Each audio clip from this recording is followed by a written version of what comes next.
Hola, ¿qué tal? Bienvenidos a La Pepa. Este es un programa de Canal Capital y de lasillavacía.com, donde buscamos explicar en profundidad los temas que son de interés para usted. Hoy vamos a hablar de fracking, una técnica para la extracción de hidrocarburos que ha generado un enorme debate, muchos en parte por un desconocimiento del tema y muchos con fundamentos realmente científicos.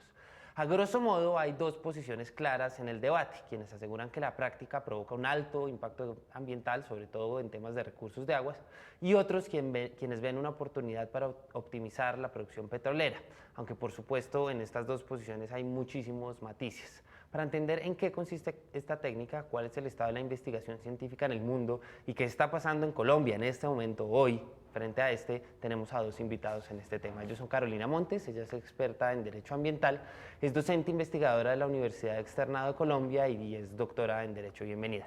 Muchas gracias por la invitación. Y también tenemos invitado a Carlos Santiago, él es miembro de la Alianza Colombia Libre de Fracking, es vocero de la Corporación Defensora del Agua y es habitante de la comunidad de San Martín Cesar. Esta comunidad ha sido el centro, el foco de este debate en los últimos días y por eso lo invitamos también a este programa. Bienvenido. Bueno, muchas gracias a ustedes por la invitación el día de hoy. Con estos dos expertos vamos a tratar de entender de qué se trata este tema, cuáles son esos debates importantes más allá de la polarización. Vamos a ver qué saben los que saben.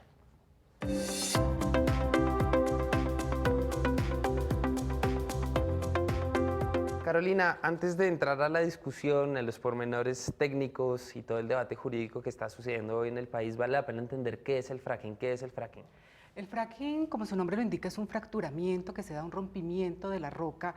Esto se hace mediante la inyección de una emulsión que tiene agua, arena y algunas sustancias químicas. Lo que se busca con este fracturamiento es que el gas o el petróleo que esté atrapado en las rocas sea liberado. La idea es inyectar pues esta agua y arena para que los poros de la roca se expandan un poco y permitan que salga de la roca madre todo el gas que está atrapado en ella. Carlos, ¿por qué nace esta técnica? ¿Qué necesidad buscaba cubrir? ¿Por qué es necesario hacer todo ese proceso que parece bastante complejo y no hacer las formas tradicionales de perforación de hidrocarburos? Bueno, sencillamente porque el petróleo normalmente de manera convencional se encuentra alojado en unas formaciones que son permeables y porosas y permiten simplemente que con la perforación la presión haga que el petróleo o el gas salga a la superficie. En estos casos están en rocas generadoras que se conocen como lutitas, que son rocas que tienen baja permeabilidad y porosidad, y la única manera es efectivamente fracturando y logrando que eso salga de allí. ¿Y por qué surge? Pues surge la necesidad de poder sacar el petróleo y el gas que se encontraba almacenado o que se encuentra almacenado en esas rocas generadoras. Se da hace algunos años la técnica en Estados Unidos y a partir de allí se ha venido implementando de una manera un poco más fuerte e intensiva en Estados Unidos y en algunas otras regiones del mundo para poder sacar el petróleo y el gas que, como lo digo, se encuentra allí en estas lutitas. Claro, usted decía que esto nace en Estados Unidos y me interesa saber cómo ha sido la evolución de la técnica misma, más allá del debate, allá. ¿Cómo ha sido? ¿Por qué etapas ha pasado? ¿Y qué ha traído para ese país en términos tecnológicos? Claro, ellos, a ver, lo que pasa es que finalmente la explotación mediante fracking es una explotación no convencional, es decir, que nosotros aquí hacemos una división entre lo que es convencional y los que son no convencionales. Esa es una técnica en principio novedosa y como bien lo explicaba Carlos, regularmente el petróleo lo encuentran como en unas burbujas, como en unas bombas y es ahí donde se hace la perforación y se extrae el petróleo sale, y por ¿no? presión sale. Sí. Sin embargo, aquí el petróleo está en otras condiciones, en otras características. Fue descubierto que esas rocas tenían la capacidad de almacenar también importantes cantidades de hidrocarburos. Al ver que o gas, al ver que estos yacimientos convencionales empezaron a agotarse por la extracción del petróleo, se buscó esta nueva alternativa para poder extraer también todo lo que quedaba dentro de la roca y poder tener una opción en el momento en que se agote el convencional, tener esta opción de no convencional. En términos de efectividad de extraer hidrocarburos, ya entramos al debate de si es conveniente o no. ¿Qué tan efectivo es? ¿Cómo ha sido este proceso? Pues aquí empieza a entrar efectivamente en el debate y la discusión porque en términos de reservas claramente ha servido. O sea, Estados Unidos pasó a ser importador a hoy generar la propia autosuficiencia en términos de hidrocarburos, principalmente de gas, usando fracking de manera intensiva en algunas regiones en los Estados Unidos, y eso uno dice, sí, claro, ha traído unos unos beneficios y de alguna manera sí ha servido para aumentar las reservas, pero por el otro entonces empiezan a darse las discusiones frente a los impactos económicos, frente a los impactos ambientales y una situación particular en Colombia, y es frente a los impactos sociales que causa la técnica en los territorios y en las comunidades en las que se ha venido implementando. Me gustaría complementar lo que está diciendo Carlos, diciendo que hasta el 2035 se dice que Estados Unidos tendría una autosuficiencia gracias a la explotación con fracking. Claro, no es, o sea, ¿eso es corto o largo? Podríamos pensar en un mediano plazo, sin embargo es un tiempo considerable hablando pues de autosuficiencia para ellos. Que antes no lo era. Que antes no lo tenían, antes del desarrollo Tal de la vez técnica. es como el gran giro, digamos, en la política de hidrocarburos mundial. Y eso tuvo un impacto muy importante a nivel mundial. Hizo que, siendo Estados Unidos ya autosuficiente, no demandara tantos hidrocarburos de Oriente y por eso los precios pudieron llegar a tener los precios que vieron y que se alcanzaron durante los años anteriores. Hay mucha gente que tiene dudas sobre este tema y por eso siempre abrimos un espacio en este programa para ir a la calle y preguntarle a los ciudadanos qué dudas tienen. Los invito a que vayamos a la calle a ver qué preguntan en la calle.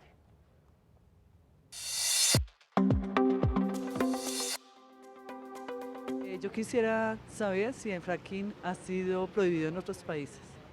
Hoy hemos hablado de Estados Unidos más que todo y cómo allá sí se ha hecho y cuáles han sido sus beneficios, por lo menos en autonomía de hidrocarburos. ¿Hay países donde se haya prohibido esto, Carolina? Sí, existen algunos países que definitivamente han dicho no al fracking. Encontramos entre ellos Alemania, que prohibió la explotación. El estado de Nueva York también ha prohibido la explotación.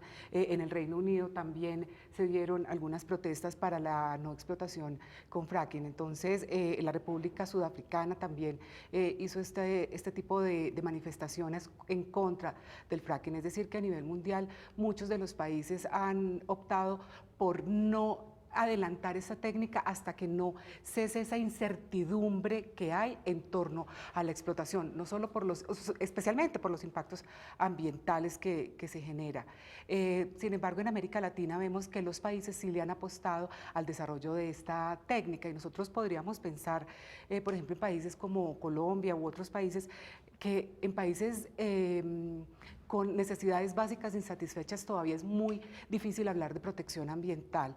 Por eso se le apuesta mucho más a la extracción de estos hidrocarburos, generando algunos recursos adicionales para el país y las consideraciones ambientales podríamos pensar que esperan. Claro, Carlos, ¿cuáles han sido los argumentos principales, si usted los pudiera resumir hoy, para que estos países, más que todo europeos, el estado de Nueva York en Estados Unidos, hayan prohibido o le hayan dicho no mientras tanto al fracking? Bueno, complementando un poco, además del estado de Nueva York, por ejemplo, Vermont y hace poco el estado de Maryland, hace tan solo más o menos una semana, 15 días, la provincia de Entre Ríos en Argentina, también el Congreso regional tomó la decisión de prohibir el fracking. De alguna forma, Alemania venía con una moratoria durante varios años y hace poco el gobierno tomó la decisión de decir no, definitivamente no permitimos la entrada. Entonces uno empieza a entender cómo, por ejemplo, en muchos países de la Unión Europea se vienen tomando decisiones para prohibir la técnica, donde efectivamente hay unos mayores índices de necesidades básicas insatisfechas, o sea, hay mayores avances en los términos de ¿cuáles han sido los necesidades. argumentos de toda esa gente que usted ha nombrado? Claro, los argumentos han sido principalmente argumentos ambientales. Por ejemplo, el Estado de Nueva York toma su decisión en base a una investigación frente a los impactos en la salud pública y la decisión que toma el gobernador del Estado de Nueva York dice yo no puedo poner a mis habitantes en el riesgo de que puedan contraer enfermedades, de que puedan afectarse su salud. Y los demás países o estados que han tomado han tenido principalmente las consideraciones ambientales orientadas de manera especial ¿Y a los temas de agua. qué tipo? ¿Cómo se han visto esas enfermedades? Como para aterrizarlo a casos concretos. Para aterrizarlo a casos concretos, el estado de Pensilvania, por ejemplo, en el estado de Pensilvania, la Universidad Johns Hopkins desarrolla una investigación con 10.000 madres y concluye después de varios años de investigación que las mujeres que viven alrededor de los pozos de fracking tienen un 40% más la posibilidad de tener embarazos prematuros o de tener problemas durante el parto, y eso se encontró efectivamente la Johns Hopkins, que es una universidad que tiene 22, 23 premios Nobel en este momento, concluyó que tiene una relación directa. ¿Es una relación pero respecto a qué? Perdón que sea insistente, ¿respecto al consumo de agua o es simplemente como no han hecho la relación? Frente a las mismas... factores ambientales que están ¿Del alrededor. agua o del aire? Sí, o- tienen que ver con la calidad del agua, tienen que ver también con la calidad del aire frente a las mujeres. Por ejemplo, esta investigación específicamente fue de mujeres que vivían en cercanías a pozos donde se estaba realizando fracking. Entonces, así en otras regiones también consideraciones en la salud pública y los impactos ambientales y sobre todo los impactos sobre el agua que son como los más complejos. Carolina. Es que es importante dimensionar la problemática que se genera. Aquí nos encontramos frente a dos situaciones muy importantes. Uno, a ver, ¿qué es el desarrollo sostenible? Pensaríamos nosotros. O sea, el desarrollo sostenible es poder desarrollar actividades económicas sin que eso agote la base de los recursos naturales en las que se sustenta ese desarrollo. Nosotros pensamos en el fracking y decimos, ok, vamos a extraer hidrocarburos, son necesarios también para el desarrollo del hombre, para la sociedad, de una u otra forma, todo lo que nosotros utilizamos está asociado a los hidrocarburos. Entonces, o sea, si nos venimos en carro, el celular, en fin, muchos elementos que usamos están asociados al hidrocarburo. Por eso es necesario también tener hidrocarburos. Sin embargo, también lo comparamos con el recurso hídrico. ¿Qué tan importante es para nosotros el recurso hídrico? Nosotros ya lo vimos en el caso de Cajamarca. Nosotros preferimos agua, digo como Colombia, se prefirió agua a oro. Le dan un valor preponderante porque el hombre puede vivir tal vez sin algunos elementos, pero no sin Entremos agua. entonces en ese debate punto por punto. Ok, entonces- ¿Cómo afecta esto el recurso hídrico? Ok. ¿O cómo se cree que pudiera claro. llegar a afectar el recurso Si bien- hídrico? Porque si bien los entiendo ex- que hay una Sí. duda, no Sobre es la verdad, utilización. no es verdad sobre piedra. A ver, aquí es importante tener en cuenta una cosa. Los defensores de la técnica argumentan que un campo de golf consume en agua lo que consume 12 pozos de fracking, solo un campo de golf. Es decir, que la utilización del recurso hídrico no sería mayor, es lo que se Y argumenta. se usan muchas otras Y se cosas usan muchas otras cosas para y tal fines vez no vitales. Exactamente, se utilizan muchas otras cosas. Sin embargo, ¿qué debíamos nosotros prever? Que no, o sea, existen dentro del fracking la utilización de unas sustancias químicas. Esas sustancias químicas, muchas veces se ha pedido, oiga, ¿cuál es el listado exacto de las sustancias químicas que están utilizando? ¿Se sabe? Efectivamente, hay un listado de sustancias, pero se reserva la información Secreto completa. comercial. Es confidencial, se reserva la información completa. Entonces me dicen, si utiliza 400 sustancias químicas, algunas de ellas pueden ser peligrosas. Yo sí quisiera saber qué sustancias químicas se están utilizando, porque claro, si está contaminando el recurso hídrico vital para la subsistencia del hombre, y efectivamente parte del recurso va a quedar atrapado. Claro, porque tengo entendido que uno de los grandes problemas es no solamente el agua que se consume al inyectar, sino qué pasa con esa El agua agua que residual. queda. Y sobre todo por un tema, y Carlos, ahí quisiera que me ayudara a entender el panorama de aguas subterráneas. Tengo entendido que en Colombia no tenemos un mapa claro de eso, como sí ha pasado en Estados Unidos o en otras partes del mundo, y eso es uno de los grandes riesgos, ¿o no? El Estudio Nacional del Agua que revela la idea en el año 2014 nos da una cifra contundente y dice, se conoce el 27% de los sistemas acuíferos del país, desconocemos el 73%. Ahí ya hay un nivel de incertidumbre gigante para saber entonces, y lo más curioso es que entonces quien dice los acuíferos que hay en la zona es la misma petrolera en el estudio de impacto ambiental. Esto el profesor Vanegas decía, es como que yo ponga a un alumno a que se evalúe el parcial, el alumno no se va a bajar y no se va a poner un 1, se va a poner un 4, 5, un 5 y va a decir que todo está bien. Y frente a los impactos del agua hay que decir, porque eso es un argumento absolutamente contundente, la Agencia de Protección Ambiental de los Estados Unidos, la EPA, inicia en el año 2012 por mandato del Congreso de los Estados Unidos una investigación. 1.200 fuentes científicas que consultaron durante todo el proceso. Se hace tal vez el estudio más serio que hay en todo el mundo frente a los impactos del fracking y el agua. ¿Y qué concluye? Que en las 5 etapas del ciclo del agua, en la implementación de la técnica del fracking, hay impactos severos y hay casos documentados, los documenta la EPA y otras muchas organizaciones, de casos documentados de impactos en el agua efectivamente. Por ejemplo, un pozo de agua está usando entre 9 y 29 millones de litros de agua para fracturar un pozo, y eso es lo que consumiría una ciudad en Colombia entre los 185.000 y los 380.000 habitantes por un día. Entonces ya empezamos a ver primero el impacto que tiene la contaminación. La EPA en su informe dice que hay alrededor de 1.600 sustancias químicas que han documentado que se han usado en el proceso de fracturación hidráulica, y de ellas más de 170 han excedido los niveles de toxicidad oral crónica.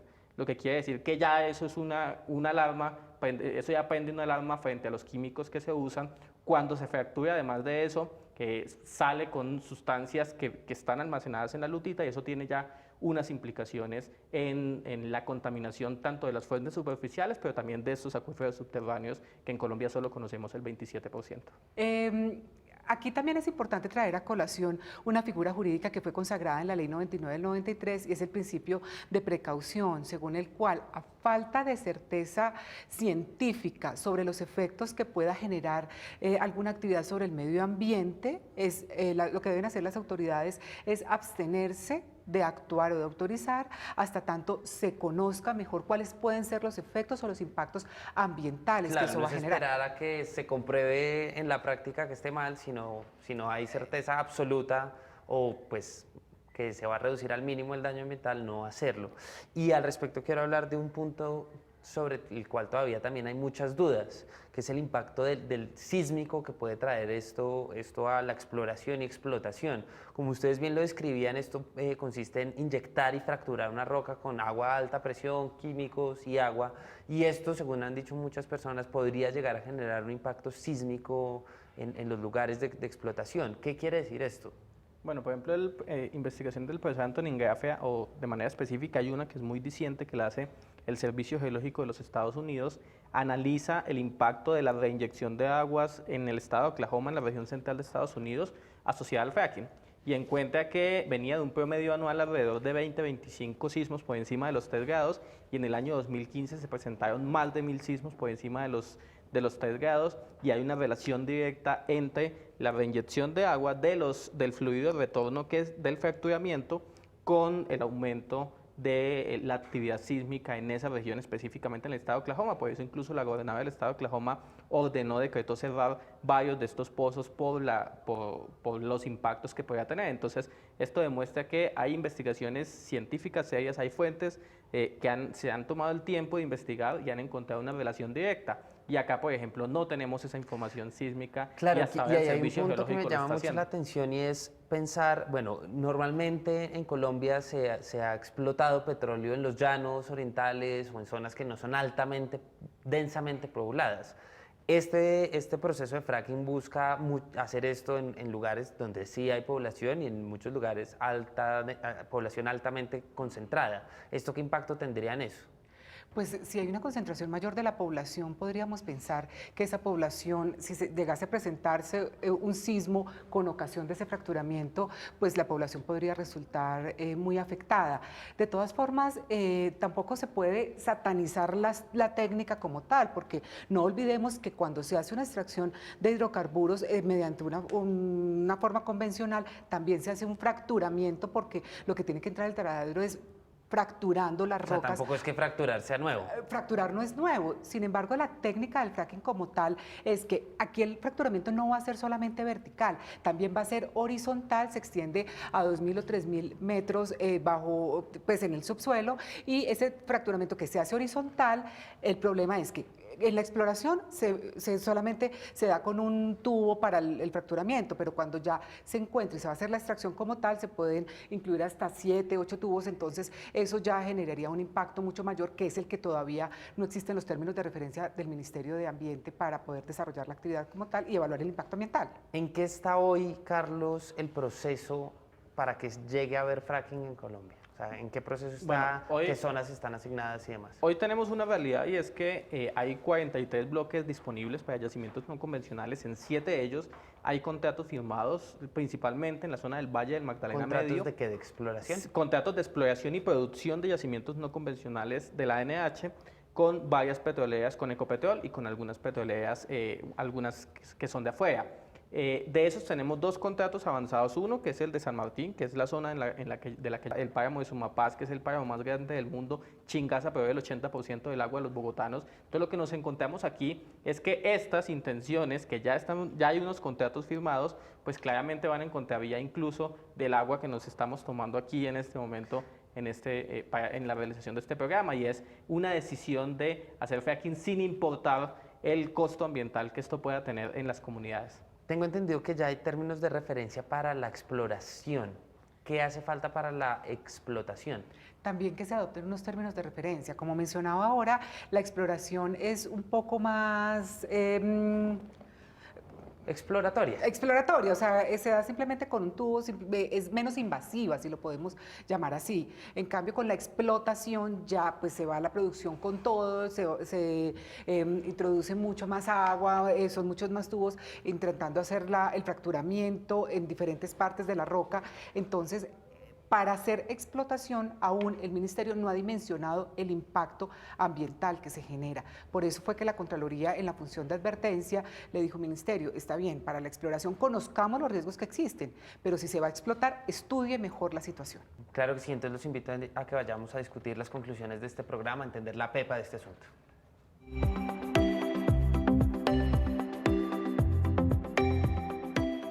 Hoy estamos intentando entender la pepa del fracking en Colombia y en el mundo. ¿En qué consiste esa técnica? ¿Cuáles pueden ser las consecuencias para nosotros? ¿Y en qué va el debate en Colombia? Carlos, ¿cuál es la pepa de este asunto? La pepa de este asunto es que definitivamente Colombia no está preparada y no se puede implementar el fracking. Eso lo estamos viviendo hoy, por ejemplo, en el municipio de San Martín Cesar, donde ya se están haciendo trabajos exploratorios en un pozo, en el pozo Pico Plata 1, y lo que hemos estado diciendo desde las comunidades y desde organizaciones de todo el país es que debe, en aplicación del principio de precaución, declararse la moratoria al fracking en perspectiva de prohibición por los gravísimos riesgos que ambientalmente y socialmente puede traer a las comunidades. Carolina, ¿cuál es la pepa de que esto no se haga?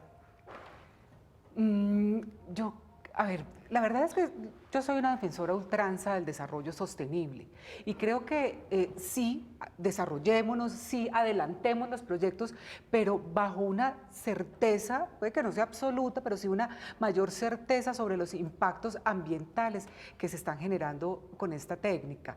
Entonces, creo que el asunto es, estudiemos un poco mejor la situación en el país, el impacto ambiental que se va a generar aquí y tengamos estudios imparciales, no los que se han pagado trayendo gente por parte de ciertas empresas para que revisen y nos digan qué es, claro, cuál que esa puede ser es el otra impacto. pepa que me parece importante tocar rápidamente ya que se nos acaba el tiempo, y es: ¿tenemos la capacidad de controlar que las cosas se hagan bien? Aquí el problema principal, y no solo para el tema del fracking, sino también en el licenciamiento ambiental, es que nosotros le dejamos en manos del beneficiario de la licencia que nos diga cómo es el medio ambiente y qué piensa hacer él para mitigar los impactos, en vez del Estado conocer concretamente cuál puede ser la afectación que va a tener y que sepa también cuánto está dispuesto a pagar el Estado colombiano o los colombianos en general por esa afectación ambiental. ¿Y hoy estamos en esa capacidad, Carlos? Yo le complementaría que definitivamente no estamos. En una entrevista, la actual directora de la ANLA hace algunos meses decía que la ANLA puede hacer seguimiento solo al 50% de las licencias que está otorgando. Al 50%, la mitad de las licencias no sabe qué está pasando en el terreno para hacer seguimiento. Y si a esto le agregamos que la directora de la ANLA tiene a su esposo trabajando con la firma ConocoPhillips y que es el esposo quien hizo el plan de manejo ambiental que le están presentando a la ANLA, entonces uno empieza a dudar de la capacidad o la idoneidad en la evaluación de los impactos que esta técnica puede traer en el territorio. Carolina, Carlos, sin duda este tema no termina acá y prometo invitarlos a ver qué va pasando poco a poco en un próximo programa, y lo discutimos y lo hacemos lo más claro posible para que la gente lo entienda en profundidad, con argumentos. Y a todos ustedes recuerden que La Pepa es un programa en alianza de lasillavacía.com y de Canal Capital. Pueden escribirnos a nuestra cuenta @lapepa_oficial y también a la del canal y la de La Silla Vacía que aparecen en pantalla, y cuéntenos qué tema quiere que tratemos con dos expertos como los de hoy. También les recuerdo que este programa queda, y como todos los que hemos hecho, en el YouTube de Canal Capital y de La Silla Vacía para que ustedes puedan ver una y otra vez y compartir en sus redes sociales. Hasta la próxima.